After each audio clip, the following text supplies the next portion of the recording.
안녕하세요. 반갑습니다. 저는 이렇게 소개할게요. 운동은 이렇게라는 그 책을 번역한 박수영입니다. 오늘 강연은 제목을 이렇게 잡아봤어요. 그 링크로 보내드린 강연 원고를 보시면 되는데, 제목을 정당은 얼마나 민주적으로 운영되어야 하나, 같이 이 질문을 가지고 생각을 해봤으면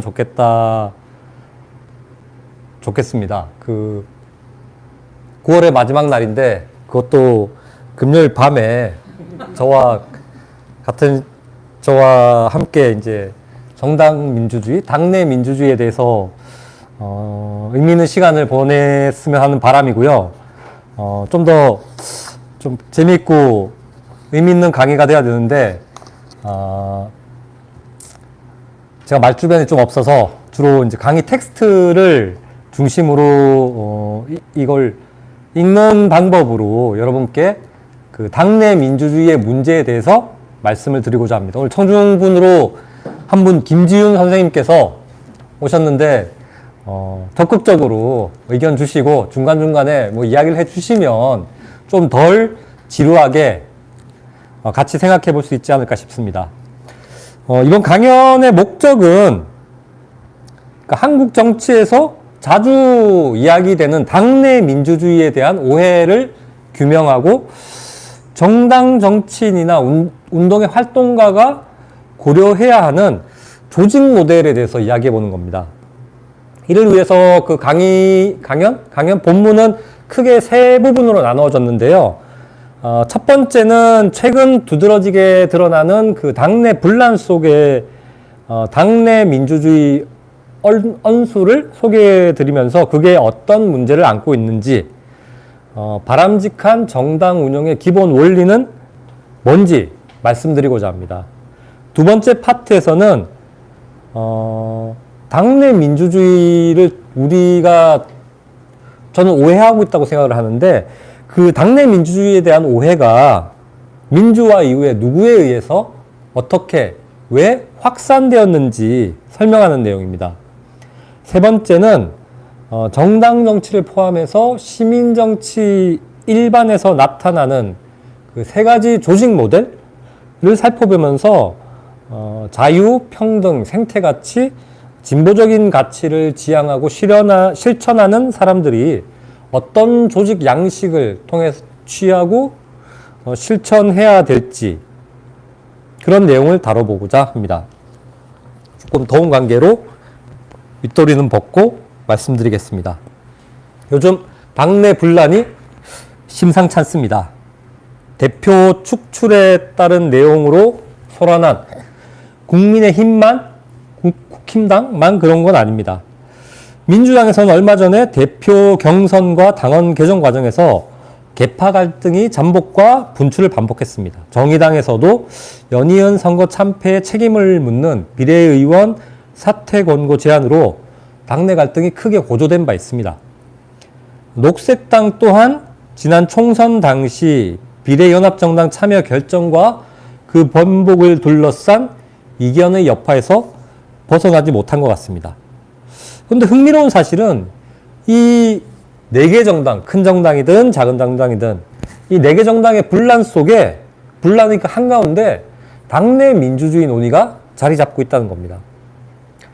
이준석 대표는 이제 조금 지났지만 기자회견에서 당은 민주적으로 운영되어야 하고 자유롭게 발언하고 활동할 수 있는 공간이어야 당원과 국민의 지지를 받을 수 있다는 말로 자신과 관련된 당내 의사결정 과정을 비판했습니다. 거기다가 법원은 그 이준석 씨의 가처분 신청을 수용하면서 국민의힘 지도체제 전환이 당원들의 권리를 침해하는 것으로 정당 민주주의에 반한다, 그렇게 결정을 내렸습니다. 이재명 대표는 좀 더 적극적으로 나섰죠. 그는 대표 경선 과정에서 전자민주주의로 직접민주주의를 확대하고 당원 지위를 대폭 강화하겠다고 약속했습니다. 그러면서 간접민주주의 제도를 채택한 것은 지역적인 어려움, 규모의 문제 때문인데, 이제 교통통신수단이 발달해서 국민 대중 당원의 의견을 실질적으로 수렴해서 그 의사를 따를 수 있다고 설명했습니다.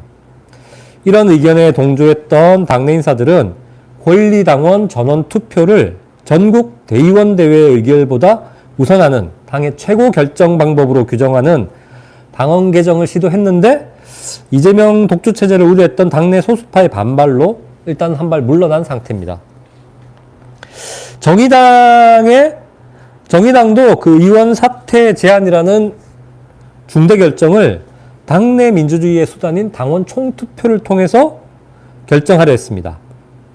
이 과정을 주도했던 정호진 전 대변인은 한 언론 인터뷰에서 당원 총투표는 정의당 최고 의사기관인 당대회보다 우선하는 결정이고 강제성은 없지만 비례대표 의원들은 당원에 의해 선출된 분들이기 때문에 당원 결정을 가볍게 여길 거라 생각하지 않는다며 그 투표에 특별한 의미를 부여했습니다. 마지막으로 녹색당, 당 강령 등을 통해서 직접 참여, 풀뿌리 민주주의를 강조하는 녹색당은 어느 당보다 당내 민주주의에 대한 의지가 확고한 걸로 보입니다. 그래서 선거가 아닌 추첨제로 대의원을 선출하고 중요한 결정은 당원 투표에 붙이기도 했습니다. 하지만 비례연합정당 참여 사안에서 당원 투표에 의한 참여 결정과 이후 민주당의 배타적 태도에서 기인한 당 지도부의 참여 번복으로 인해서 녹색당은 그 결정에서 찬성했던 당원들을 나무라기도 어렵고 또 그 결정을 번복했던 지도부를 비난하기도 쉽지 않은 곤혹스러운 상황에 놓였습니다. 민주주의라는 게 보통 한 나라, 국가 공동체를 단위로 해서 논의되고 실천되는 겁니다. 그런 민주주의를 당 내에서도 실현하겠다는 말과 실천을 어떻게 이해하면 좋을까요? 나라 안에서 활동하는 정당이라는 조직 모두에서 민주주의가 똑같이 실현되어야만 더 좋은 걸까? 그런 질문입니다. 다른 한편으로 정치인들이 말하는 당내 민주주의라는 게 결국은 자기네들끼리 권력 싸움, 밥그릇 싸움의 다른 표현일 뿐인 거 아니냐, 이렇게 생각하실 수도 있겠습니다. 아니면은 반대로 이제야 우리 정당들도 1인 보스 지배체제에서 벗어나서 당원이 당의 주인이 되는 민주적인 정당으로 거듭나고 있다고 이렇게 만족을 표할 수도 있을지 모르겠습니다. 근데 뭔가 이렇게 석연찮은 사람들은 머릿속에서 이런 질문을 떠올릴지도 모르겠습니다. 녹색당과 정의당의 당원 투표는 당의 그 통일된 입장을 끌어내기보다 당내 분란만 부채질한 게 아닌가. 이재명 대표가 말하는 직접 민주주의는 일반 당원이 아니라 이재명 본인과 그의 팬들을 위한 건 아닌가. 당내 민주주의에 근거한 이준석 전 대표의 주장과 법원의 결정은 전체로서의 국힘당의 이로움과 해로움과, 이런 질문들을 염두에 두면서 정당은 얼마나 민주적으로 운영되어야 하는지, 바람직한 정당 운영의 원리는 뭔지 함께 생각해 봤으면 좋겠습니다. 이 문제에 답하기 전에 먼저 정당이란 뭔지 그 정의를 확인할 필요가 있겠습니다. 정치 조직은 크게 두 가지로 나눠볼 수 있습니다. 하나는 정당이고 다른 하나는 이익집단입니다. 물론 운동 다른 것도 있지만 크게 보면 그 두 가지로 나눌 수 있습니다. 근데 정당과 이익집단을 나누는 기준 내지 정의가 뭐냐, 간단하게 생각하면 그 조직의 목적이 뭔지를 가지고 정당과 이익집단을 나눌 수 있습니다. 정당은 공직으로 대표되는 정부 권력의 획득과 지위를 위한 그것을 목적으로 한 조직체입니다. 반면에 이익집단은 그런 정부 권력이 주도하는 정책 결정에 영향을 미치려는 사람들의 모임입니다. 정당의 목적이 정부 권력의 획득과 지위라면 그 조직은 어떻게 운영되는 게 좋을까요? 당연히 그 목적을, 그러니까 정부 권력을 장악하는데 가장 적합한 방식으로 운영되는 게 맞다고 생각합니다. 달리 말하면은 선거 승리를 위해서 당이 보유한 인적, 물적 자원을 효과적으로 활용하는 게 당 운영의 제1원리가 되어야 합니다. 목적이 그러니까. 쉬운 이해를 위해서 사정을 단순화하면 이렇게 설명드릴 수 있겠습니다. 만약에 어떤 정당의 가장 큰 자원이 카리스마적인 어떤 리더십을 갖춘 지도자라면은 그게 가장 큰 자원이고 자산이기 때문에 그 지도자가 수월하게 결정을 내리고 그 지도자의 결정이 어김없이 집행되도록 그에게 되도록 많은 권한을 부여하는 게 좋다고 볼 수 있겠습니다. 반대로 그 당의 핵심 자원이 다른 당과 비교할 수 없을 만큼 많은 수의 당원이라면 그 당원들이 자기 역량을 충분히 발휘할 수 있게 하는 게 맞다고 생각합니다. 물론 실제 정당의 현실은 이것보다 훨씬 더 복잡하고 1인 지도자나 일반 당원에게 가장 큰 권한을 부여하는 운영 방식은 그 나름의 중대한 결함을 가지고 있습니다. 당내 어느 한 사람이 사실상의 독재적인 권능을 행사하도록 허용하는 것은 위험합니다. 그 사람이 설령 카리스마적인 역량을 갖고 상당한 지지를 동원하는 사람이라도 그 역시 사람이기에 오류를 범할 수 있고 그 오류가 때로는 당에 치명적인 피해를 끼칠 수 있기 때문입니다. 그래서 당내의 이견을 보장하고 리더의 결정을 견제하는 제도적인 장치가 필요합니다. 수백만 당원의 문제는 정반대입니다. 그 수가 무척이나 많은 만큼 그 사람들 사이에서도 이견이 많아서 효과적인 정치 활동을 펼치기가 쉽지 않습니다. 이럴 때는 그런 이견들을 조율하면서 단결된 행동을 이끄는 중간 간부 내지 대의원의 역할이 중요하고 그들에게 그런 일을 잘할 수 있는 그에 합당한 권한을 부여해야 합니다. 이런 설명을 통해서 알 수 있는 것은 당의 조직 체계와 운영 방식은 그 당이 보유한 자원과 그걸 어떻게 활용해서 뭘 얻을 수 있느냐 그 활용에 대한 기대에 따라 각기 다를 수 있다는 겁니다. 조직의 목적을 통해서 조직의 바람직한 운영 방식에 대해서 계속 말씀을 드리고 있는데 그렇다면은 당 운영의 근본 원리라고 흔히들 말하는 그 당내 민주주의는 어떻게 이해하면 좋을까요? 당내 민주주의를 옹호하는 사람들은 국가의 주권이 국민에게 있듯이 당의 주권은 당원, 심지어는 당 밖의 지지자들에게 있어야 한다고 주장합니다. 그러나 이 문제 역시 조직의 목적이 조직의 운영 원리를 결정한다는 관점에서 이해해야 합니다. 국가의 목적은 아시다시피 국민 또는 시민의 자유와 평등, 안전, 번영 등을 보장하는 데 있습니다. 그래서 국가를 운영하는 원리로 우리는 군주정도 아니고 귀족정도 아닌 권위주의도 아닌 민주주의를 위해서 싸웠고 지금 그 혜택을 누리고 있습니다. 그럼 정당의 목적도 당원의 자유와 평등, 안정과 번영 같은 걸까요? 당연히 아닙니다. 그리고 그렇게 아닌 만큼 당원 투표 같은 당내 민주주의 제도의 정당성도 약화된다고 하겠습니다. 국가와 당을 똑같이 같은 자리에 놓고 비유하는 그 단순한 비유는 단순한 이해를 낳고 때로는 그것이 심각한 정치적 혼란을 가져올 수 있다고 생각합니다. 또 하나 놓치지 말아야 할 중요한 원리가 있습니다. 당 운영에서 가장 중요한 과제 중 하나는 당내 민주주의 실현이 아니라 당의 통합과 단결에 있습니다. 앞서 말했듯이 당의 목적이 정부 권력 획득을 위한 선거 승리에 있다면 당은 절대로 분열해서는 안 됩니다. 이유는 분명합니다. 당의 분열은 당의 패배를 의미하기 때문입니다.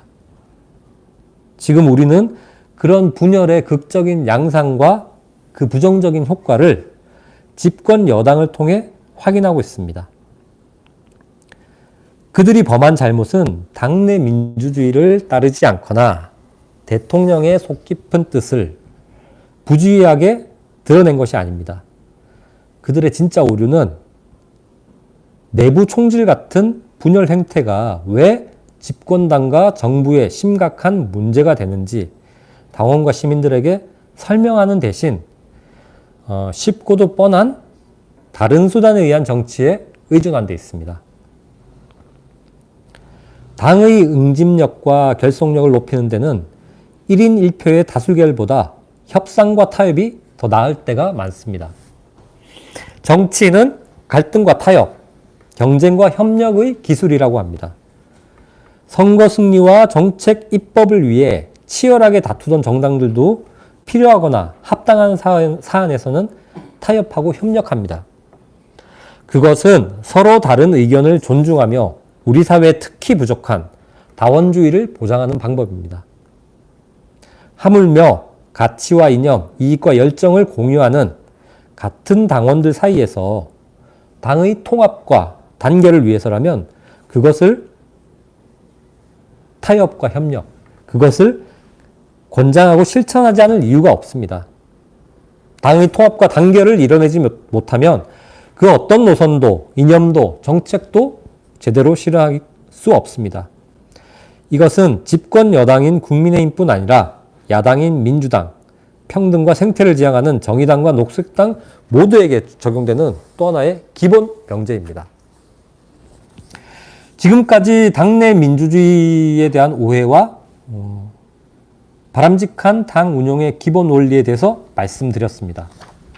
시간이 한 20분 됐는데 혹시 이 가운데서 뭐 질문이나 의견 있으실까요? 국힘 이준석 전 대표의 그 문제는 결국 그걸 당에서 해결하지 않고 법의 문제로 해결하려고 했었다는 것이 핵심이지, 실제 이준석 당대표를 예를 들면 경질하는 것 자체가 적합했다. 어쨌든 당원들이 뽑은 대표잖아 라고 볼 수 있는 건 아니지 않나요? 아니지 않다고요? 그러니까 문제의 핵심은 그것을 정치 문제로 해결하지 않고 법원으로 가져간 것이지, 사실 뭐 예를 들면 이준석 대표를 경질한 것이 적절한 행위였다라고 보기는 어려운 거 아니에요? 민주주의적 차원에서.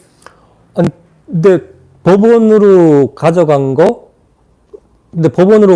또 이준석 대표도 법원으로 가져갔고, 근데 윤리위를 열어서 징계를 한 거고, 어떤 법적, 도덕적 기준을 가지고 이제 정치적 기준도 포함되겠지만, 뭐 징계를 하면서 리더십을 이제 교체하려고 했던 건데, 그것도 그 뭐 정치의 방법이 아니라 법의 수단을 동원해서 전 정치의 다른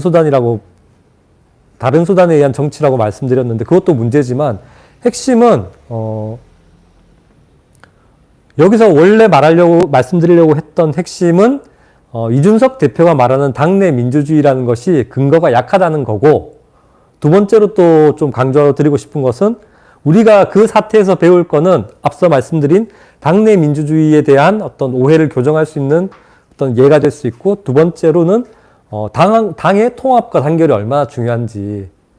그러니까 사실 뭐 이게 적절한 비유인지 모르겠는데 한 당에 두 개의 해가 떠 있는데 그 두 개의 해가 서로 싸우는 게 그 당에 얼마나 큰 해를 미치는지, 그러면서 그 사람들 내지는 그 중에 한 명이 당내 민주주의를 갖고 와서 이야기를 하는 게 좋은 건지 안 좋다고 저는 보는 거죠. 뭐 그 정도로 그 사례에서는 말씀드리고 싶고요. 중간에 들어오셔도 됩니다. 두 번째로 말씀드리려고 하는 건, 그러면은 만약에 제가 말씀드린 게 조직의 목적에 따라서 조직의 운영 방식이 결정돼야 된다, 그게 좋겠다, 당내 민주주의가 꼭 좋은 건 아니다 라는데 동의한다면은, 그리고 그게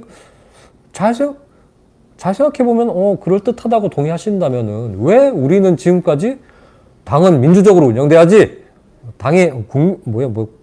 국가의 주인은 국민이고, 당의 주인은 당원이지? 라고 했던 생각에 대해서 왜 한 번쯤 이렇게 곱씹어보면서, 진짜 그런가라는 생각을 왜 우리가 못했을까? 왜 우리 사회에서 당내 민주주의는 당연하고 바람직한 것으로 이렇게 공유되고 있었을까? 왜 그럴까? 그거를 이제 두 번째 2장에서 말씀드리고자 합니다. 앞에서 이렇게 이런 견해가 얼마나 이제 광범위하게 퍼져 있는지를 강원택 교수의 칼럼이랑 손호철 교수의 칼럼을 통해서 간략하게 소개를 드렸는데, 그 다음 4페이지에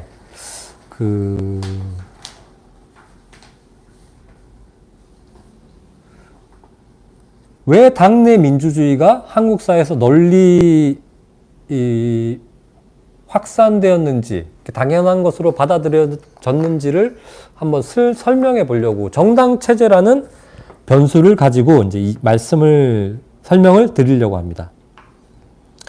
그래서 이 정치 경쟁이 어떻게 당내 민주주의의 발생과 확산을 가져왔는지를 이해하기 위해서는 먼저 민주화 이후에 확립된 정당 체계의 특성을 확인할 필요가 있습니다.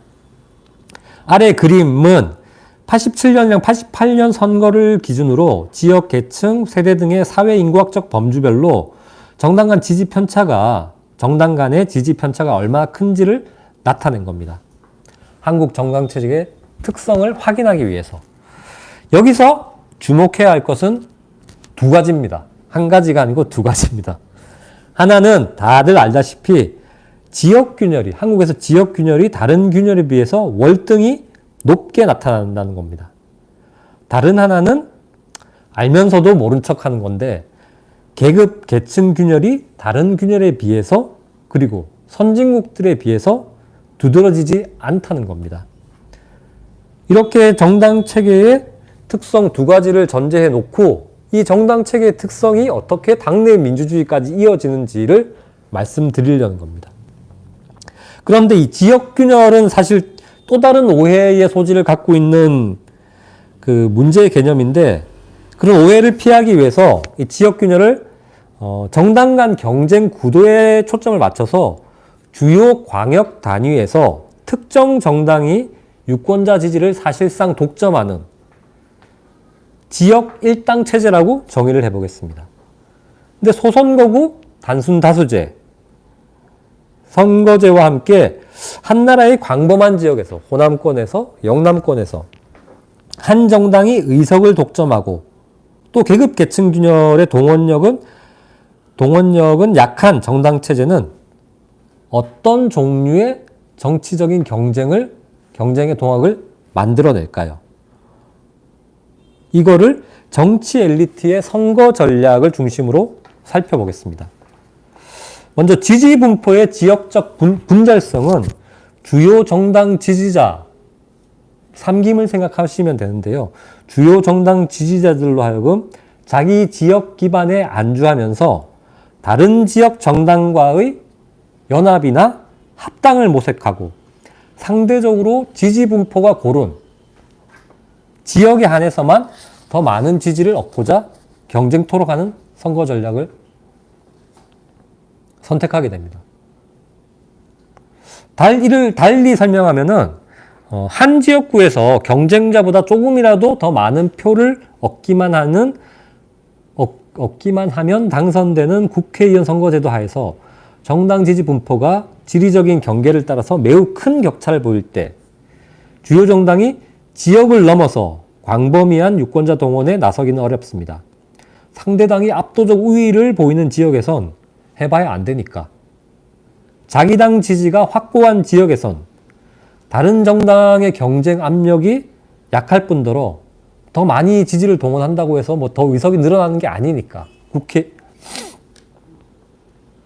이런 탈동원, 다른 말로 유권자 동원 경쟁의 억압이 악순환은 국회의원 선거나 지방선거에서 더 강력하게 작동하는 반면에 정당 지지 분포가 비교적 고른 충남이나 수도권 지역이나 전국 단위 대통령 선거에서는 지역을 가르는 대표적인 갈등의 하나로 계급 계층 균열을 동원하는 전략이 고려될 수도 있습니다.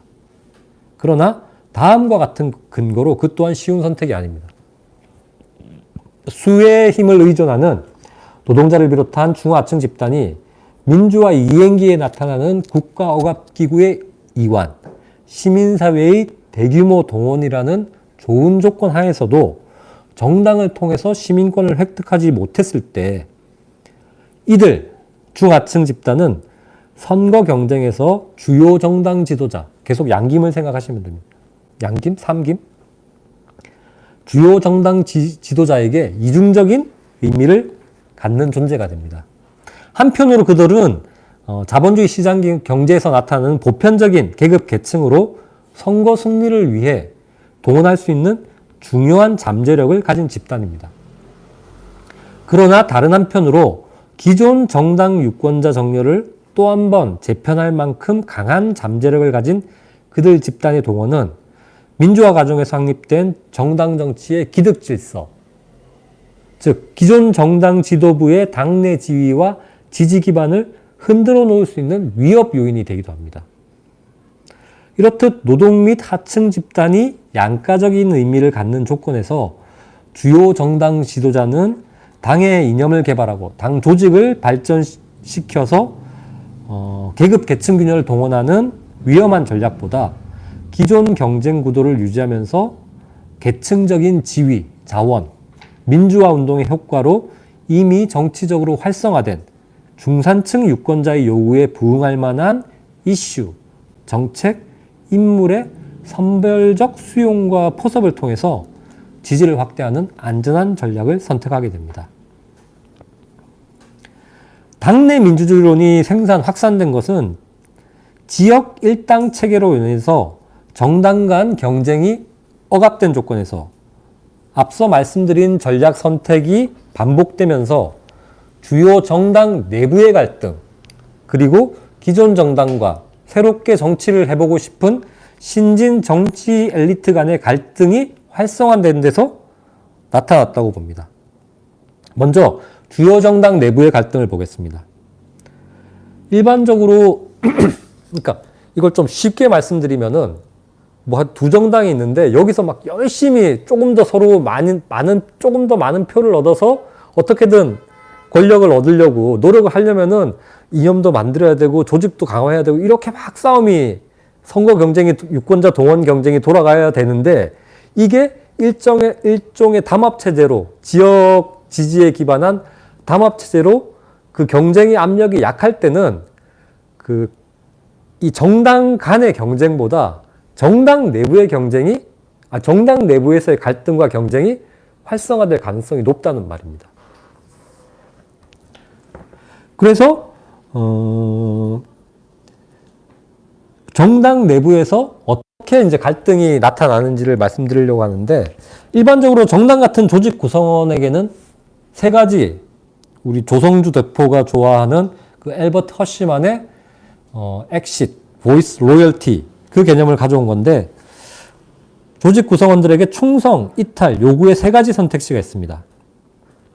그런데 민주화 이후 한국 정치에서 당에 대한 충성이 아닌 다른 선택지, 요구, 그러니까 뭔가 자기 목소리를 내서, 보이스를 내서 그 운영 방식을 바꾸려고 하는 사람들, 아니면 난 여기서 더 이상 못하겠다, 밖에 나가서 뭐 다른 일을 하든지 다른 정당을 만들든지 하겠다, 뭐 그런 이탈이 있을 수가 있는데, 충성이 아닌 다른 선택지를 고려하는 당내 소수파들, 다 아시는 분들이에요.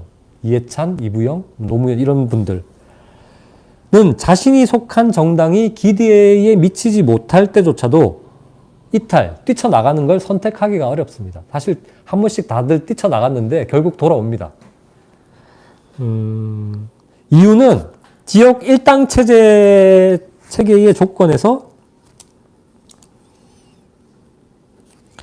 기존 정당이 아닌 제3정당 발전은 다른 경우보다 훨씬 더 많은 노력과 희생을 요구하기 때문입니다. 따라서 그들은 제3정당의 성공 가능성이 낮을수록 그만큼 더 보이스, 요구에 주력해서 당내 갈등을 활성화하게 되고 그런 갈등의 중심에 소수파의 의견을 더 많이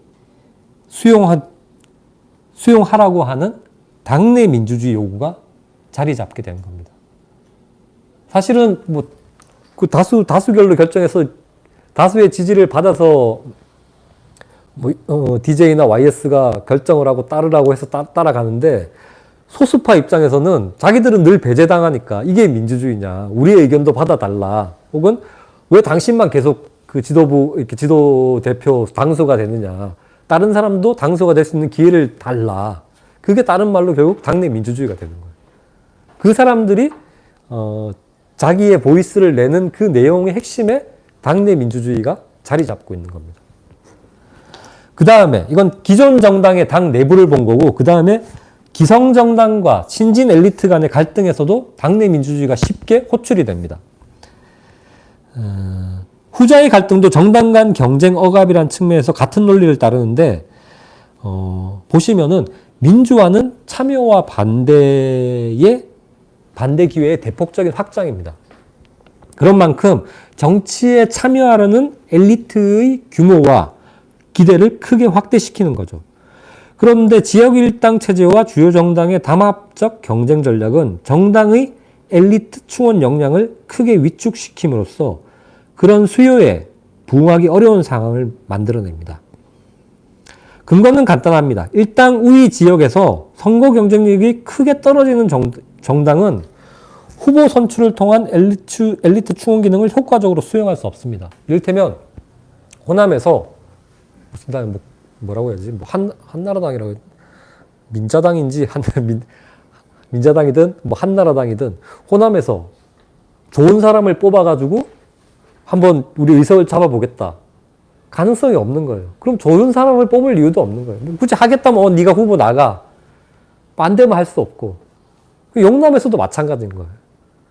그러니까 좋은 사람을 판별하는 어떤 기회, 구조, 그 다음 실제로 좋은 사람이 들어올 가능성, 이런 게 다 낮아지는 거죠. 정치를 하고 싶고 잘하고 싶은 사람은 민주화에 의해 크게 늘어났는데, 이 사람들이 들어갈 수 있는 기회가 지역 일당 체제의 담합 경쟁으로 인해서 많이 줄어든 거예요. 그럼 그 사람들은 이제 다른 정당을 할 수밖에 없죠. 그래서 이런 조건에서 정당 진입에서 좌절과 소외를 경험하거나 새로운 정당 건설을 모색하는 신진 엘리트들, 지식인들, 운동가들, 또 전문가들, 정의당, 녹색당은 주요 정당과 갈등 경쟁 관계를 형성합니다. 그런 경쟁 속에서 그들은 자기 조직의 역량을 강화하는 어려운 선택보다 상대방을 비판하는 데 쉽게 활용할 수 있는 주장의 하나로 당내 민주주의를 내세우면서 기존 정당의 운영 방식을 문제 삼는 겁니다. 실제로 그런 언술들은 정의당의 그 주요 리더십들의 언술을 보면 확인할 수 있고, 녹색당도 마찬가지고. 그러니까 한국에서는 제3장 정당이 만들어지기가 굉장히 어렵기 때문에 사실은 그게 가능한지 늘 의심하게 되는데, 근데 그걸 하려고 하는 사람들이 제가 생각하는 좀 다른 방식의 접근보다는 쉽게 기존 정당을 비판을 어떤 그 자기의 발판으로 삼아서 이제 나아가려고 하는데, 그 비판에 좋은 소재가 저 당들은 옛날에는 3김 4당이었고 아니면은 당내 민주주의가 없고, 그래서 쟤네들은 안 하니까, 쟤네들은 못 하니까 우리는 하고 있다는 걸 보여주려고 그 신진 엘리트들이 그런 이야기를 하거나, 아니면은 당을 꾸리면은 우리는 당내 민주주의를 한다. 그런 논리가 작동한 것이 아닌가라고 생각을 하는 겁니다. 요컨대 민주화 직후에 확립된 지역 일당 체제가 보장한 기존 정당의 담합 체제가 주요 정당 내부 갈등 및 주요 정당과 신진 엘리트 간 갈등을 활성화했고, 그 갈등의 결과가 당내 민주주의론의 확산으로 나타났다는 겁니다. 다소 길고 복잡하게 설명했지만 쉽게 말해서 정당 간 경쟁의 약화가 당내 민주주의 담론을 발생 증폭시켰다는 겁니다. 이는 뭐 한국만 그렇다고 볼 수도 없습니다. 서구 민주주의 선진국들도 마찬가지인데 이들 나라에서도 최근 들어서 당내 민주주의론이 자주 회자되는 이유는 주요 정당들이 신자유주의 경제 원리를 수용해서 서로 간의 정책 차이가 줄어들고 국가의 재정 지원에 의존해서 당을 운영하면서 정당 간 경쟁이 약화되는 일종의 담합 정당 체제로 나갔기 때문에 그 나라들에서도 과거에 비해서 당내 민주주의가 우리만큼은 아닌 것 같은데 하여튼 자주 이야기되는 걸로 알고 있습니다. 물론 저는 그 한국 정치의 맥락에서 정당 체계가 주동하는 당내 민주주의 발생 증폭 메커니즘에 윤활유 역할을 한 다른 요인들도 고려할 필요가 있겠습니다. 주요 정당 내에 소수파를 구성하거나 제3정당을 모색했던 사람들은 대개 민주화 운동 인사들이었고 그들은 요즘은 아니지만 그 불과 한 5년, 10년 전만 해도 상당한 도덕적 정당성을 누리고 있었던 사람입니다. 민주화를 위해서 누구보다 많은 희생과 노력을 쏟았던 이들이 정당으로 들어가서 당내 민주주의를 말할 때 그 논리가 가진 설득력과 무관하게 도덕적인, 정서적인 어떤 힘을 가질 수 있었다고 생각합니다. 같은 맥락에서 민주화를 지지했던 중산층 시민들이 가진 양김에 대한 양가적인 태도도 일정 부분 영향을 미치지 않았을까라는 생각이 듭니다. 중산층 시민들은 민주화에 기여한 야당의 리더십을 인정하면서도 다른 한편으로 양김 분열로 나타난 결과를 용납하기 어려웠던 것으로 보입니다. 송 교수가 말하는 삼김의 사당화, 당내 민주주의로는 그 불만의 좋은 표출구가 아니었을까 싶습니다. 또한 정당만큼이나 영향력이 큰 데다 정치적 영향력을 두고 정당과 경쟁해야 하는 언론의 역할도 무시할 수 없습니다. 그들은 정당의 허점으로 부정부패, 정치부패와 함께 당내 민주주의 부재를 이슈화하고 당내 소수파와 신진 정치 엘리트가 당 운영과 관련해 제시하는 견해의 확성기이자 치어리더 역할을 맡았던 것으로 보입니다.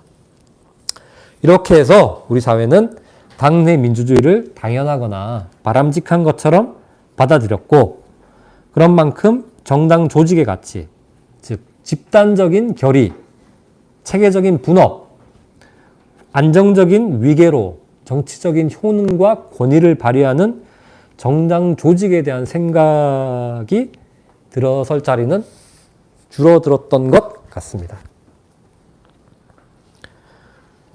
아직 시간이 좀 있으니까 세 번째도 읽으면서 말씀드릴 수 있을 것 같습니다. 그러면 앞에서 바람직한 정당 운영의 기본 원리로 당의 통합과 단결, 조직의 목적에 부합하는 운영 방식을 강조했는데 여기서는 그와 다른 각도에서 대안 모색의 방법으로 정당 및 조직이 취하는 몇 가지 조직 모델을 소개해드리고자 합니다. 이 논의를 위해서 의존하려는 교과서는 마이클 왈저의 운동은 이렇게입니다. 제가 번역했는데 기대만큼 책이 팔리지 않고 있습니다. 운동은 이렇게를 교과서로 삼았는데 사실 정당 조직에 관해서라면은 안젤로 파네비앙코의 폴리티컬 파티스가 최고의 교과서고 정치 발전소에서도 이 책을 교재로 한 강의가 있었던 걸로 알고 있습니다. 박상훈 박사님께서 강의를 하셨고 앞으로도 아마 하시지 않을까 싶습니다. 책도 빨리 번역되어 나왔으면 좋겠습니다. 또한 조직 이전에 정당이 뭔지, 왜 필요한지 알고 싶은 분들에게는 그 주제에 관한 고전적 저작으로 샤츠슈나이더의 파티 가버먼트라는 책을 추천하고 싶습니다. 그런데 그럼에도 불구하고 왈저의 책을 선택한 이유는 그 조직론이 정당과 운동을 아우르는 시민정치에서 취할 수 있는 조직 모델을 다루고 있기 때문에 운동에서 정당으로 나가려는 사람들에게 도움을 줄 수 있다고 생각했기 때문입니다. 왈전은 시민정치 활동을 뒷받침하는 조직의 모델 내지 이념형을 크게 세 가지로 나눕니다. 간판 집단, 중앙 집중화된 민주주의, 연방제가 그겁니다. 이들 모델을 나누는 기준은 조직을 움직이는 힘이 어디에 혹은 누구한테 있느냐에 있습니다. 미리 말씀드리면 왈전은 세 가지 조직 모델 가운데 어떤 게 더 낫고 어떤 게 더 못하다고 말하지는 않습니다. 주어진 상황에 따라서 그에 적합한 조직 모델이 있기 때문입니다. 먼저 간판 집단에 대해서 말씀드리겠습니다. 간판 집단은 조직 중앙에서 활동하는 스태프와 다수의 회원 또는 지지자들로 구성되며 시민운동에서 가장 흔하게 나타나는 모델입니다. 이런 조직에서 권력은 스태프나 그들을 이끄는 사람들이 갖고 있고 회원이나 지지자는 아무런 권력도 없고 적극적인 역할을 맡는 경우도 드뭅니다. 여기서 회원과 지지자는 조직이 세상에 내보이는 간판으로서 자기 역할을 허락하거나 인정한 사람들입니다. 그들은 운동의 대의에 자신의 이름과 돈을 제공하고 이따금씩 집회나 시위 행사에 참여하기도 합니다. 그들은 아마 조직이 밝힌 대의에 동의하고 있겠지만 때로는 그 대의의 정확한 성격을 모르거나 그에 현혹된 경우도 있을 겁니다. 그들은 조직의 상시적인 활동에는 적극적으로 참여하지 않으며 조직 내부 정치에도 관여하지 않습니다. 간판 집단에서 정치는 스태프들의 몫입니다. 이 간판 집단은 엘리트 중심 구조라고 할 수 있습니다. 그렇게 이런 조직에서는 스태프들이 전문적인 활동으로 생계를 유지할 수 있다는 점을 알게 됨에 따라 그 활동이 점점 더 전문화되는 경향이 있습니다. 스태프들이 그들 활동의 본질을 가려야만 더 크고 인상적인 간판을 얻을 수 있다고 판단할 때면 이 조직은 기만과 조작의 길로 나가기도 합니다. 그럼에도 시민들이 이들 활동가 엘리트의 지시에 따라 이따금씩 이름을 빌려주고 돈을 기부하고 집회나 시위에 참석하는 것은 잘못한 일이 아닙니다. 왜냐하면 유능한 스태프들이 좀 더 자유롭게 전략 전술을 구사하면서도 대중의 지지를 받고 있다는 사실을 보여줘야만 중요한 정치적 승리를 가장 쉽게 얻을 수 있는 때가 있기 때문입니다. 게다가 그 스태프들이 완전히 자유롭다고 말할 수도 없는데 그들은 대중이 언제든 운동에서 이탈할 수 있다는 암묵적인 위협으로 인해 대의에 구속을 받기도 합니다. 제도 정치권의 영향력을 행사하는 압력 정치는 대개 간판 집단 모델을 취합니다. 미국의 민권 반전 운동이 보여준 대규모 시위나 한국에서 벌어진 여러 시위와 촛불 집회는 기본적으로 스태프들이 주도한 것입니다. 이런 경우에서 조직 중앙의 스태프들은 운동에 참여하는 사람들을 대표해 그들의 요구와 가치를 세상에 알립니다.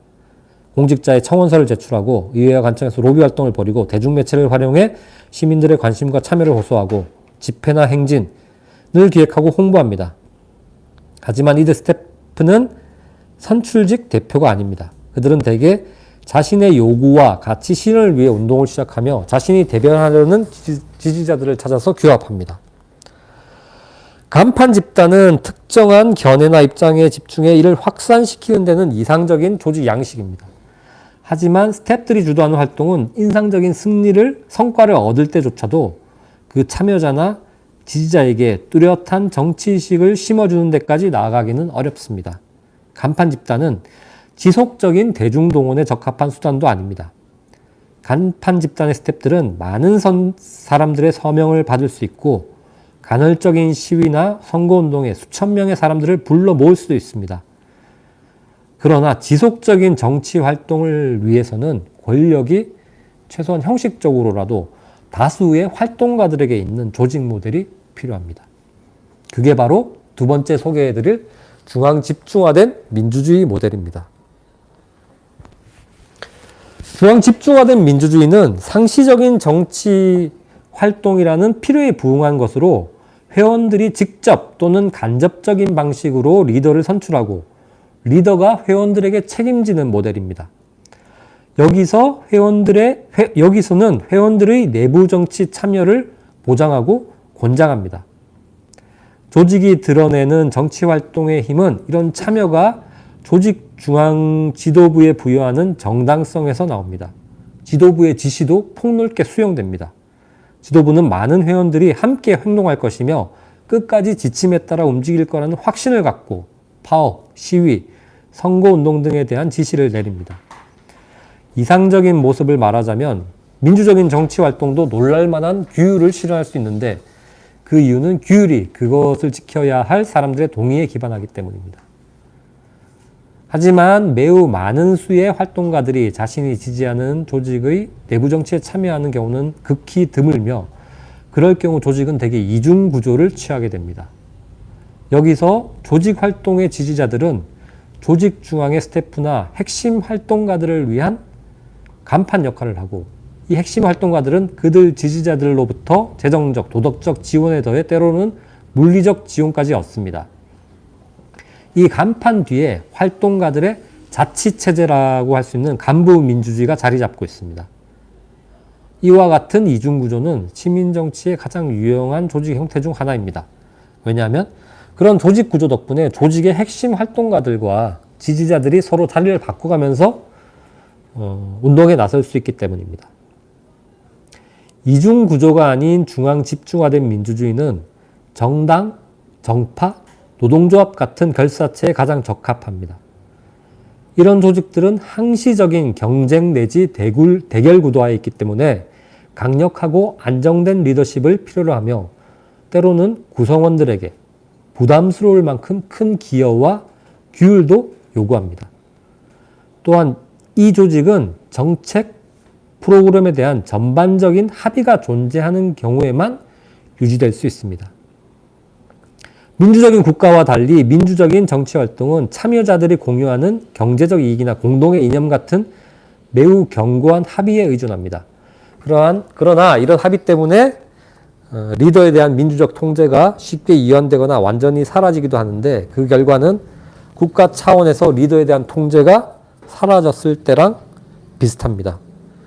때로는 정파나 노동조합이 종종 형식상으로는 민주적이지만 실제로는 독재와 같은 방식으로 운영되기도 하는데 이럴 경우에는 당연히 독재에 도전하는 반란이 필요합니다. 연방제는 읽어보시면 링크로 보내드린 자료를 읽어보시면 아실 수 있을 것 같고 여기서 크게 중요하게 다루지는 않겠습니다. 네 번째, 정당을 위해서는 중앙 집중화된 민주주의나 간부 민주주의를 권하고 싶습니다. 왈전은 엘리트가 중심이 되는 간판 집단 모델이 시민정치에서 가장 일반적으로 나타나는 조직 형태라고 말합니다. 정치발전소는 어떻습니까? 그런 것 같습니다. 참여연대 어떻습니까? 그런 것 같습니다. 웬만한 운동단체, 이익집단, 협회 다들 간판 집단 모델이라고 봐도 크게 틀리지 않을 것 같습니다. 우리 사회에서도 운동단체든 협회단체든 그 조직적 활동 양상이 조야하든 세련되든 압력정치에 관여하는 대다수 결사체가 이런 조직 모델을 취하고 있습니다. 심지어는 수만, 수십만 당원을 자랑하는 정당조차 수백만까지 들어가나요? 정당조차 사실은 간판 집단이 아닐까 의심할 때가 많습니다. 그들 정당에게 당원이란 세상 사람들에게 보여주는 그럴듯한 간판으로 그런 역할에 만족하는 사람들이고 실제 정치를 주도하는 이들은 의원들을 포함해서 여론, 선거, 마케팅, 입법 전문가들이기 때문입니다. 왈전은 운동에서 정당을 모색하는 이들에게 중앙 집중화된 민주주의를 추천합니다. 이 모델에서 조직을 움직이는 힘은 다수의 활동가라고 말할 수도 있고, 중간 간부라고 볼 수도 있고, 혹은 대의원이라고 볼 수도 있는 사람들을 말하는 것 같습니다. 그 활동가들이 중심이 되어 대표를 선출하고, 그렇게 선출된 대표의 지휘를 따르며 주어진 자기 역할을 충실히 수행해야만 경쟁 상대보다 더 많은 지지를 얻을 수 있기 때문입니다. 물론 이렇듯 일사불란한 조직 활동을 위해서는 활동가들 사이에 가치나 비전, 이념에 대한 견고한 합의가 필수적입니다. 중앙 집중화된 민주주의 모델은 지난 20세기 초중반 노동당이나 삼인당 같은 좌파 정당과 노동조합이 수의 힘을 발휘하기 위해 선택한 전형적인 조직 양식입니다. 정당 체계의 특성과 당내 민주주의론 탓인지 한국에서는 어떤 정당도 이 모델을 진지하게 고려하지 않았습니다. 지난 시대 경험에 바탕한 모델이라 현재 상황에 맞는 변형이 필요할 수도 있고 왈저가 인정한 변형 모델로 이중구조화의 간부 민주주의를 고려하는 것도 한 방법이겠습니다. 이보다 더 나은 대안이 있을지 모르겠지만 중앙 집중화된 민주주의는 당내 민주주의론과 관련한 직접 민주주의 모델, 전자민주주의론에 기반한 플랫폼 정당 모델보다 훨씬 더 현실적이고 정당의 목적에도 부합하는 것으로 보입니다. 마지막으로 오늘 강의를 정리하는 차원에서 말씀을 드리겠습니다. 민주주의는 정당 내부가 아니라 정당 사이에 있다는 겁니다. 한국 정당의 문제는 무엇일까요? 여러 관점에서 답할 수 있겠지만 두 가지를 말씀드리고 싶습니다. 첫 번째는 정당이 시민들의 삶과 유기적으로 연계되어 있지 못하다는 겁니다. 이 괴리는 대의제 정부의 심각한 위험입니다.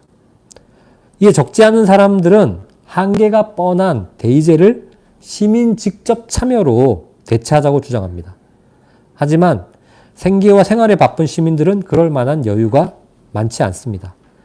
그들 대다수는 비록 드물더라도 애써 행한 참여가 의미 있는 변화로 이어지기를 바랍니다. 그러려면 시민의 정치 활동을 돕는 정치 조직의 역할이 무엇보다 중요합니다. 두 번째 문제는 우리 정당이 시민 유권자에게 제시하는 비전이 기대만큼 분명치 않다는 겁니다. 요즘 정치인들의 주장을 보면 자신의 옳음에 대한 무한한 확신을 갖고 말하는 것처럼 느껴질 때가 많습니다. 하지만 이 나라의 운영을 책임지겠다며 그들이 밝힌 비전을 꼼꼼히 살피다 보면 이내 고개를 돌리게 됩니다. 출범한 지 100일이 지났지만 새 정부가 이 나라를 어떻게 이끌어갈지 모르겠다는 사람들이 많습니다. 지난 정부는 촛불혁명의 기대, 과거와 전혀 다른 미래를 약속했지만 그들의 정책은 현실 앞에서 판판이 무너지고 말았습니다. 정의당이나 녹색당 같은 대한정당의 비전이 이들보다 더 낫다고 말하기도 어렵습니다. 이런 이유나 다른 많은 이유로 정당이 싫더라도 정당을 없앨 수는 없습니다. 자유는 이견을 보장하고 이견은 조직을 낳기 때문입니다. 여러 정치 조직 가운데서도 특히 정당이 중요한 이유는 우리 시민들이 선택할 대안을 단순하게 만들어준다는 겁니다. 사회는 수많은 갈등들로 가득합니다. 그런 갈등이 있는 그대로 분출되도록 내버려두면 사회가 유지될 수 없습니다. 정당은 그 수많은 갈등들 중에서 뭐가 더 중요하고 뭐가 덜 중요한지를 골라서 시민들 앞에 선택지로 제시하는 조직입니다. 지금 우리에게 가장 큰 문제는 정당 간 경쟁으로 나타나는 그 선택지들이 우리 삶의 문제를 제대로 반영하지도 우리가 믿고 따를 만큼 분명하지도 않다는 데 있습니다. 당내 분란이나 그와 관련된 정치인들이 앞다퉈 말하는 당내 민주주의가 이 문제의 해결에 기여할 것은 없습니다. 당은 설득력 있는 비전과 시민 삶의 뿌리내림으로 상대당보다 더 많은 지지를 모을 수 있도록 조직되고 운영되어야 하기 때문입니다. 그래서 샤츠 슈나이더는 이렇게 말했는지도 모르겠습니다. 민주주의는 정당 내부가 아니라 정당 사이에 있는 것이라고. 이상으로 강연을 마치겠습니다. 시간 잘 맞췄고.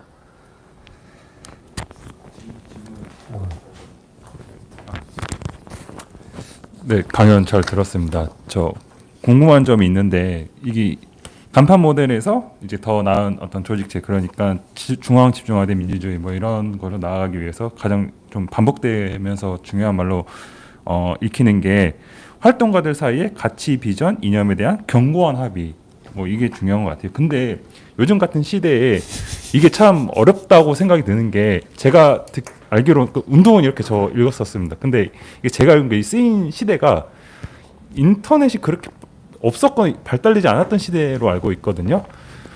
그렇지 않나요? 언제가요? 예, 예. 아니요, 운동은 이렇게 말씀하시는 거 아니에요? 네, 맞습니다. 그거 예. 인터넷이 있었을 때 쓰인 책이었나요? 원래? 그게 71년인가 나온 그쵸. 책인데요. 없죠, 당연히. 근데 요즘 제가 이 견고한 합의에 대해서 좀 의문이 가지는 게, 요즘 인터넷의 발달로 인해서 각자 자기의 목소리를 내는 시대가 됐고, 근데 그 각자의 목소리가 어떻게 보면 당내 민주주의를 요구하는 어떤 기폭제가 됐다고 그럴까요? 저는 그렇게 생각이 들거든요. 그래서 이 얘기가 참 좋다고 생각은 들지만, 뭐 요즘 같은 SNS나 인터넷이 이걸 정말 힘들게 하지 않고 있나, 그러니까 견고한 합의를 힘들게 하고 있지 않나, 그런 데에 대한 해법은 뭐가 있을까, 그런데 좀 궁금한 점이 있습니다.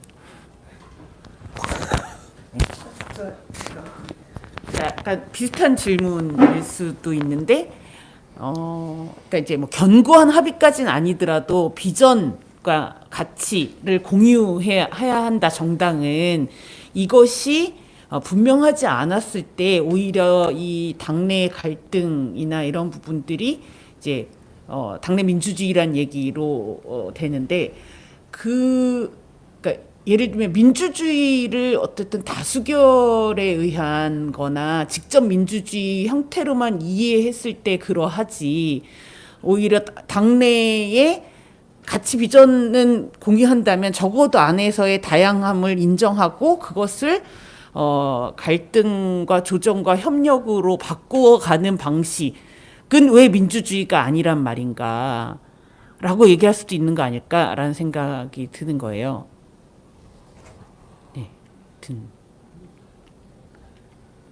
그러니까 저희가 이제 이 지금 얘기하는 당내 민주주의가 왜 지금 정당 내에서 오히려 당의 분열을 가속화시키고 그것을 어떻게 사람들이 자기 권력을 위해서 활용했는지는 강의를 통해서 잘 알겠는데, 그렇다고 해서 우리가 이제 민주주의는 정당 안에서 그렇게 중요하지 않다, 이렇게 얘기할 문제는 아니지 않는가. 오히려 어떠한 민주주의가 정당 내에 필요하다라거나 이렇게 이야기돼야 되는 건 아닐까, 이런 생각이 들어서 의견을 듣고 싶습니다.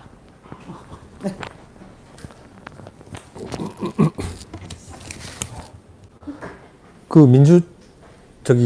의선 선배님 질문부터 먼저 답하고, 제가 뭐 이렇게 제대로 좋은 답변을 할 수 있을지는 잘 모르겠는데, 그러니까 어떤 민주주의를 이야기하셨고, 그러니까 민주주의 한 나라에서 민주주의가 민정주의가 작동하기 위해서는 어떤 원리 원칙이 있고 어떤 제도가 필요하고 뭐 그런 것들은 또 따로 설명드릴 수가 있는데, 굳이 민주주의를 이야기하자면 왈츠가 말한 대로 당에서 민주주의를 하겠다? 중앙 집중화된 민주주의를 하시라. 그게 좋겠다. 근데 한 나라에서 중앙 집중화된 민주주의? 그건 좀 아닌 거죠. 그렇게 좀 생각하시면은 편할 것 같아요. 그리고 앞부분에 제가 강연의 앞부분에서 당내 민주주의를 이게 살짝은 좀 수사적인 측면이 있는데, 당내 민주주의를 좀 강하게 비판하기 위해서 가능하면 민주주의가 아닌 말로 조직의 목적이 조직의 운영 방식을 결정한다, 그걸 좀 중요하게 생각하고 타협과 협력을 고려했으면 좋겠다라고 말씀을 드리면서 이야기를 했는데, 사실 또 보면은 다르게 표현하면은 그거를 뭐 중앙 집중화된 민주주의라고 이해해도 크게 다르지 않다는 생각이 드는데, 근데 중요한 거는 하여튼 전체와 부분, 그 전체를 구성하는 부분의 원리는 다르게 생각해야 된다. 이걸 그냥 같이 놓으면 굉장히 위험해지고 이렇게 큰 혼란을 만들 수 있다는 거를 유념해 주셨으면 좋겠다는 생각이 들어요. 그리고 이념, 비전, 가치에 대해서 견고하는 곳에 하고 합의를 만들기도 참 어렵다는 생각은 드는데, 글쎄요, 그게 인터넷이나 뭐 그런 것 때문에 그런 것을 탓하기는 좀 어렵지 않을까 싶어요. 그러니까 뭐 다들 한 번씩 들어보셨을 텐데 이렇게 인터넷을 통해서 SNS를 통해서 의견과 뭐 정보가 홍수처럼 쏟아져 나오는데 우리의 지식 수준, 지적 수준은 얼마나 높아졌나에 대해서는 한 번씩 뭐 회의하는 그런 이야기들이 있잖아요. 그래서 인터넷이 보장하는 어떤 그 정보나 이 견해가 좋은 견해를 만들어내는데 그렇게 크게 기여하지 않는 것 같아요. 오히려 요즘은 오히려 그 양극화, 견해의 양극화, 뭐 감정적인 어떤 대응 이런 것들로 부정적인 효과가 더 많다는 생각이 들어서 좀 인터넷 SNS에 대해서 좀 반성적으로 생각하는 이야기들이 계속 요즘 많이 나오는 것 같고 더 적극적으로 받아들일 필요가 있다는 생각이 들고 그 다음에 그러니까 제가 말씀드릴 수 있는 거는 중앙 집중화된 민주주의 모델이 좋은데 그걸 하려면 이념 비전에 대한 합의가 필요하다까지는 말씀드릴 수 있을 것 같아요. 왈자의 논의를 빌려서. 근데 그 이념 비전에 대한 합의를 만드는 게 혹은 이념 비전 자체를 만드는 게 합의를 만드는 거라고 해야겠네. 얼마나 힘든지는 말씀드릴 수 있을 것 같아요. 정말 열심히 해야 돼. 정말 열심히는 너무 나이브한 말이고 더 나이브하게 공부를 많이 해야 된다고 생각해요. 책을 많이 봐야 된다고 생각해요. 결론이 이상합니다. 좋네요, 저 입장에서. 아니 그렇잖아요. 세상이 뭐 굉장히 복잡해지고 다양해지고 막 사람들의 의견이 뭐 오만 돼서 다 분출을 하는데 이것들 중에서 뭐가 덜 중요하고 뭐가 틀렸고 뭐가 정말 맞고를 가려주면서 판단을 할 수 있는 어떤 틀을 만들려면은 더 열심히 알아야 되고 더 알려고 노력하고 거기서 어떤 그 정말 중요한 것들이 뭔지에 대해서 합의를 만들려고 하는 노력이 필요한 거잖아요. 그러기 위해서 지금 우리 발전소에서 이런 강연도 잡고 하는 거잖아요. 비록 두 분밖에 안 오셨지만 뭐 저는 그렇게 생각해요. 그러니까 교육의 역할도 굉장히 중요하고 정치 교육의 역할도 굉장히 중요하다고 생각을 해요. 그러니까 건방져 보일까봐 이렇게 말씀드리기가 되게 조심스러운데 우리가 그 사람들이 주식 재테크 돈 벌려고 하는 사람들이 책을 정말 열심히 사서 읽어요. 열심히 하고 공부하더라고요. 하여튼 그 생계를 보장받기 위해서, 노후를 보장받기 위해서 해야 되는 거잖아요. 근데 정치를 하시는 분들이 그 사람들만큼 정치에 관한 책을 보고 생각을 하고 토론을 하면서 공부를 할까? 그냥 신문에서, SNS에서 나오는 단편적인 입장이나 견해만 가지고 우우 몰려갔다가 이 길이 아닌가요? 우우 몰려갔다 이 길이 아닌가? 근데 사실 멀리서 보면 계속 쳇바퀴 돌고 있고 그런 거를 좀 깨닫고 좀 더 깊이 생각하는 노력을 해야 되지 않을까. 뭐 그 정도로밖에는 말씀을 못 드리겠네요. 그러면 그 말씀 듣다 보니까 생각나는 건데 저는 이제 정치인이라는 사람이 뭔가 좀 선진적인 내용이라든지 그런 내용을 얘기하면 대중들이나 혹은 뭐 사람들의 반응이 자꾸 정치인이 뭐 가르치려 든다 그런 것들에 대한 그런 정치 행동들의 거부감 이런 걸 많이 표출을 많이 하시는데 그렇다면 이것을 좀 타개할 수 있는 어떤 방안이라든지 그런 것들이 있을까요? 죄송한데 그것도 공부해야 된다고 생각합니다. 그러니까 자기가 아는 그러니까 책을 통해서 공부를 하거나 이제 비슷한 생각을 가진 사람들과 이야기할 때는 그 추상 수준이 높아지고 개념들을 가지고 이야기를 하면서 생각을 정리하게 되는데 그렇지 못한 많은 사람들과 또 대화를 해야 되잖아요. 그러면은 이 좀 추상적인 조금 그 난이도가 높은 이야기들을 어떻게 하면 좀 더 쉽게 이해할 수 있도록 이해하는 다른 언어들로 표현해서 좀 더 쉽게 이해할 수 있도록 만들 수 있을까? 이것도 정치인이 그 길러야 할 중요한 자질이라고 생각을 해요. 한 번씩 보면은 뭐 유명한 정치인들 한국에서는 제가 잘 모르겠는데 외국의 유명한 정치인들의 연설문을 보면 그렇게 어렵지 않은데 중요한 내용들을 담고 있는 경우가 자주 보이더라고요. 뭐 링컨, 뭐 처칠, 가장 최근에 뭐 오바마 같은 사람들의 말들에는, 그러니까 나중 전 뭐 부끄럽지만 나름 꽤 정치학 공부를 오래 하다 보니까 그 사람들이 말하는 그 밑에는 이런 이론 내지 개념들 내지는 사상들이 들어가 있구나. 물론 그 사람들이 그걸 다 생각하면서 말했다고 볼 수는 없는데 연결되는 부분들이 있더라고요. 근데 그 사람들은 그거를 어렵게 표현하지 않더라고요. 네. 질문.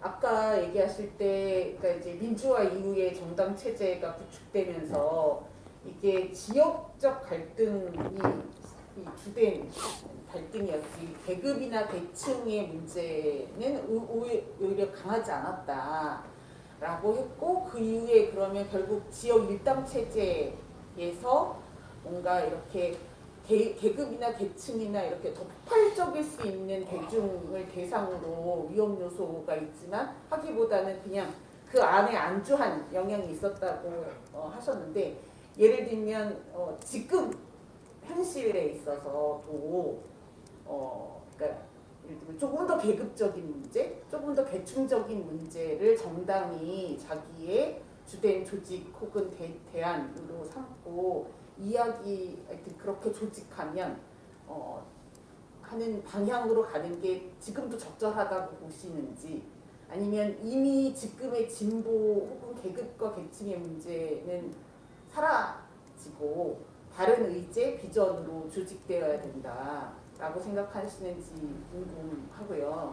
이게 예를 들면 정의당이나 녹색당이 뭐 예를 들면 노동 중심 뭐 약간 이런, 이것을 분명히 했음에도 불구하고 그것이 안 된 것은 제3당 소수당이었기 때문인 것인가, 사실상 제대로 조직을 못해서인가, 여전히 그것을 계속하는 것은 의미가 있는가, 이런 고민이 좀 드는 것이고, 예를 들어서 저는 잘 모르지만 녹색당 같은 경우에는 나름 견고한 비전을 가지고 있다고 할 수 있는데, 그러면 지금 당내 민주주의를 너무 중요하게 생각해서 뭔가 이게 나아가지 못하는 건가, 이런 고민 생각도 들어요. 거꾸로 일단 그렇게 생각하세요? 집에 가고 싶어요. 저는 뭐 아까 말씀드렸는데 지금 정당들이 어떤 분명하고 설득력 있는 비전을 갖고 있다고 전혀 생각하지 않고요. 그래서 그런 비전을 만들기 위해서 훨씬 더 많은 노력이 필요하다고 생각이 들고, 조직적인 차원, 조직도 굉장히 뭐 엉성한 간판 집단처럼 보이고요. 대신에 계급 계층 문제는 보편적이라고 생각이 들어요. 그러니까 이게 우리가 뭐 공산주의 사회도 아니고 자본주의 사회에서 뭐 노력한 만큼 혹은 좋은 부모를 만난 만큼 빈부격차가 뚜렷하게 있고, 잘 사는 사람들은 굉장히 편하게 아주 잘 살고, 힘든 사람들은 정말 힘들게 사는, 그래서 불만과 그 고통과 뭐 인내가 이렇게 쌓여 이렇게 차이가 나는데 그 현실이잖아요. 그러면은 뭐 잘 사는 사람들은 자기들의 어떤 가진 지위를 지키기 위해서 정치적인 영향력을 행사할 수 있고 해야 되고, 못 사는 사람들은 그걸 개선하기 위해서 개인적인 노력뿐만이 아니라 집단적으로, 정치적으로 자기 노력을 충분히 할 수 있는 여지는 늘 열려 있다고 생각이 있다고 들어요. 근데 그게 어떤 독자적인 옛날 그 20세기 초 중반처럼 독자적인 정당을 통해서 할 수 있는 건지, 아니면 뭐 미국 민주당 모델처럼 뭐 정당 내 민주당 내 뭐 노동 분파를 통해서 할 수 있는 건지, 아니면은 또 뭐 완전히 그냥 별도의 개별 이익 집단으로 할 수 있는 건지는 다를 수는 있는데, 그리고 뭐 정도 차도 있겠는데, 그 균열, 갈등 자체를 부정하는 거는 전혀 저는 그렇게 부정할 수 없다고 생각합니다. 늘 중요한 갈등을 가지고 있는데 이거를 정치적으로 표출해서 정치적인 힘으로 만들어서 뭔가 상황을 좀 개선하는 일은 굉장히 어렵다. 그렇게 굉장히 어려운 걸 우리는 지금 지켜봐 왔잖아요. 지난 한 20년 동안 시도하고 실패하고 시도하고 실패하고 했는데 제 생각에는 그 시도와 실패의 과정에서 반성이 별로 없었던 것 같아요. 왜 우리가 잘못했지? 뭘 좀 잘하면 되지?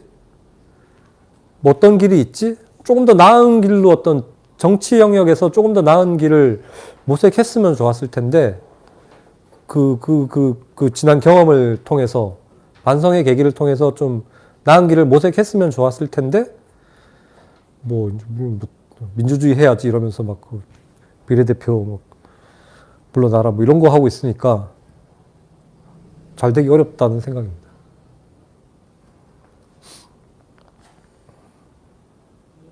계급과 계층이 아니라 세대와 성별인 것 같아가지고. 아니 그것도 있는데, 그러니까 뭐 교차되는 것 같아요. 세대 갈등도 중요하고 그다음에 성차 문제도 있는데, 그리고 그러니까 그 뭐 포스트 머티리얼리즘, 뭐 탈산업 사회에서 이제 그 문화적인 가치들을 중심으로 하는 갈등이 참 많이 분출했다. 그리고 그 속에서 이제 녹색당도 하여튼 지지를 많이 받지는 못하지만 그래도 이제 계속 관심의 대상이 되고 있는 걸로 알고는 있는데, 그리고 그 나름의 독자적인 가치도 인정을 하지만 그 속에서도 여성 노동의 문제, 그 다음에 지금 청년 세대들이 겪는 경제적인 고통, 노인 빈곤층이 겪는 고통, 이런 걸 생각하면 경제적인 문제, 계급 계층 문제, 이런 건 뭐 거의 항구적인 것 같은데요. 그래서 그런 여러 가지 갈등들을 어떻게 이렇게 좀 고리를 잘 맞춰서 연합을 구성하거나 어떤 뭐라고 해야 되죠? 어떤 비전을 만드느냐. 그리고 그 비전이 실현할 만하게 뒷받침되는 조직은 또 어떻게 구성하느냐. 뭐 이런 것들이 저는 거의 논의가 안 됐다고 봐요. 이제 지금이라도 좀 논의를 했으면 좋겠어요.